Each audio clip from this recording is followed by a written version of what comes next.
No, do it. No, I want to hear one example. If you're going to make an accusation, you need to have an example. Otherwise, you're just a liar. This white liberal called me the R word as I stood there next to my black friend.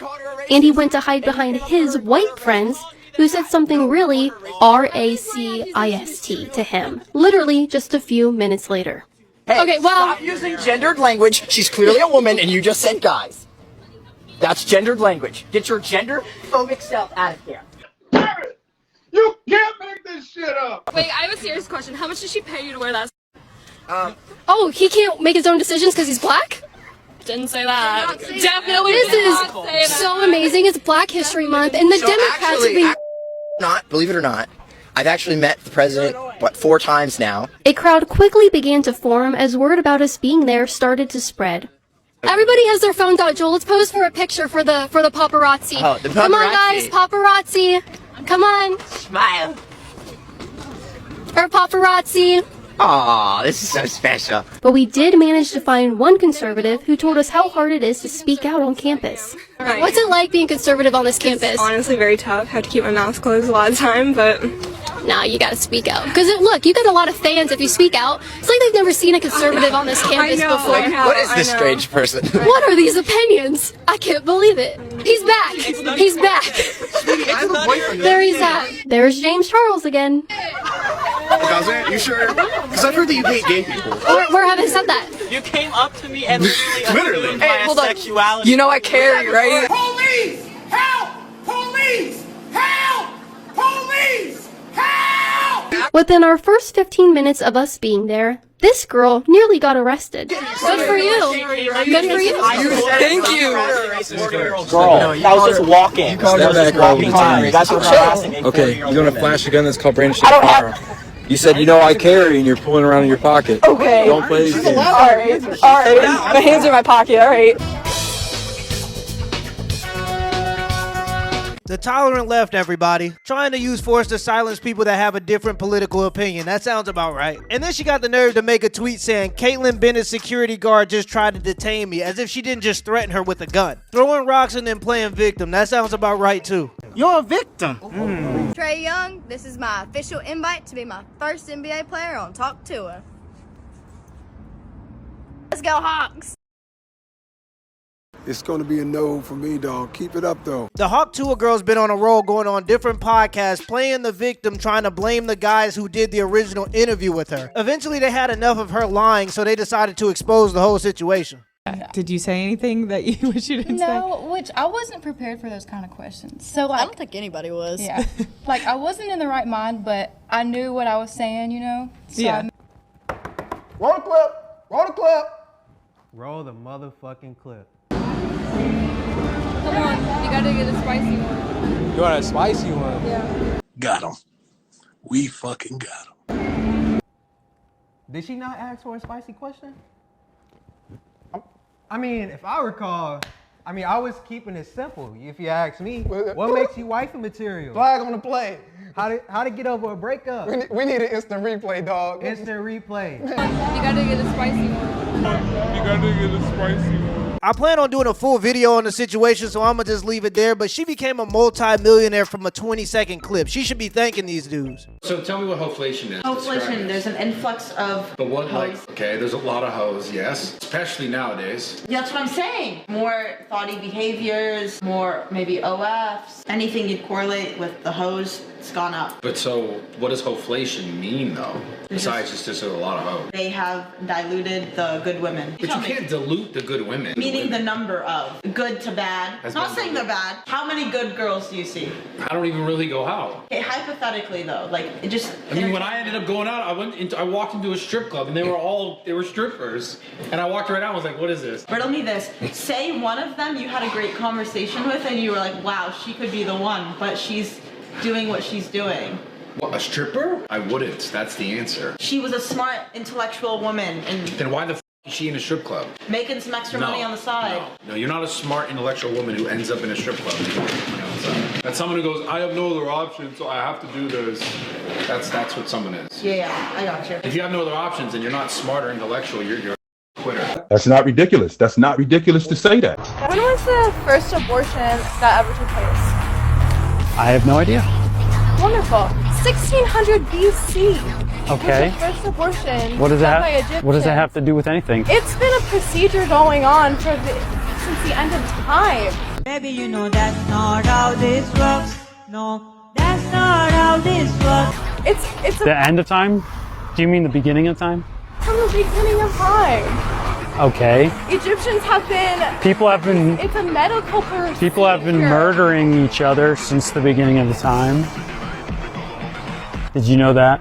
Yeah, I did. Because it's always happened is the worst argument for anything ever. In fact, it's so rampant and accepted nowadays that in New York, there are more black babies aborted than born. That statistic always just baffles me. The federal government spent over $66 billion on illegal immigrants in 2023, according to the Federation for American Immigration. Does anyone here want to guess how much we've spent on homeless veterans in 23? Guess? High, well, let's just start. Higher, lower, the same? Anybody want to guess? Fractional. Fractional. Thank you. 3 billion. 66 on illegals, 3 billion on people who have laid down their lives for this country. Can anyone explain up there why that makes sense? Well, one is including all sorts of benefits, and one is just looking at a very, very narrow slice. No, I'm using the same So if you numbers. look at- Sir, you are. I am using apples It would to be a apples. very different. I'm using apples to apples. So since you know, why don't you share with me? Spending $66 billion of taxpayer money on immigrants who have never paid taxes in this country while we have homeless veterans is crazy. The insanity has gotten to the point where there are literally illegal immigrants in New York protesting, saying that they won't go back. Looks like they're about 2 blocks deep. 2 blocks. I'm not fucking leaving! Massive protests have taken sanctuary cities by surprise, given the thousands of illegal immigrants that are out there protesting currently in cities like New York, Denver, etc. And they're all saying, we're not leaving. We're not leaving the hotels, we're not leaving the country, although judges in many of these places have already given these people deportation orders that they have to leave, and they're refusing. This all comes after the newly elected president, Donald Trump, along with the border czar, have said that there will be mass deportations. My question is, what plan did Democrats have? They brought in all these people who didn't have any working documents, put them up in all these hotels at the expense of American taxpayers through the worst inflation that we ever saw the last 4 years. And what are they going to do with them now that they're kicking them all out in the streets? They cut off their debit cards in New York City, which I don't know why they were giving them that stuff for free anyways when we have Americans struggling. But what was the game plan? Can a Democrat answer that, please? What was the game plan with these people? Now you have thousands of these people, millions of them out there in the streets. And what's going to happen when desperation kicks in? Are they going to resort to violence when they can't feed their families, their kids? I don't blame them for not wanting to leave. They staying in hotels that cost $600 a night. To be honest, them being able to say I'm not leaving is already a benefit. Imagine me as a U.S. taxpayer getting kicked out of a hotel and saying I'm not leaving. You already know where I'm going. You're going to jail. You're going to jail. So Taliban is our enemy. ISIS is our enemy. We have an area that I brought up with our generals 4 or 5 weeks ago where Taliban is here, ISIS is here, and they're fighting each other. I said, why don't you let them fight? Why are we getting in the middle of it? I said, let them fight. They're both our enemies. Let them fight. Sir, we want to do it. They go in and they end up fighting both of them. It's the craziest thing I've ever seen. I think I would have been a good general, but who knows? But sir, if we don't fuel both sides of the war, how is the military-industrial complex going to get richer? It's an evil world we live in. Let's make this very clear for those of you who maybe have never heard me say this before. It's not about Trump. We're not idolizing Trump. We're not worshiping Trump. It's the policies. The Democratic Party is pushing policies that is turning America into a modern-day Sodom and Gomorrah. Bottom line, even if it wasn't Trump and it was somebody else, we would still be saying no to the Democratic Party and what they're pushing. Let me ask you this.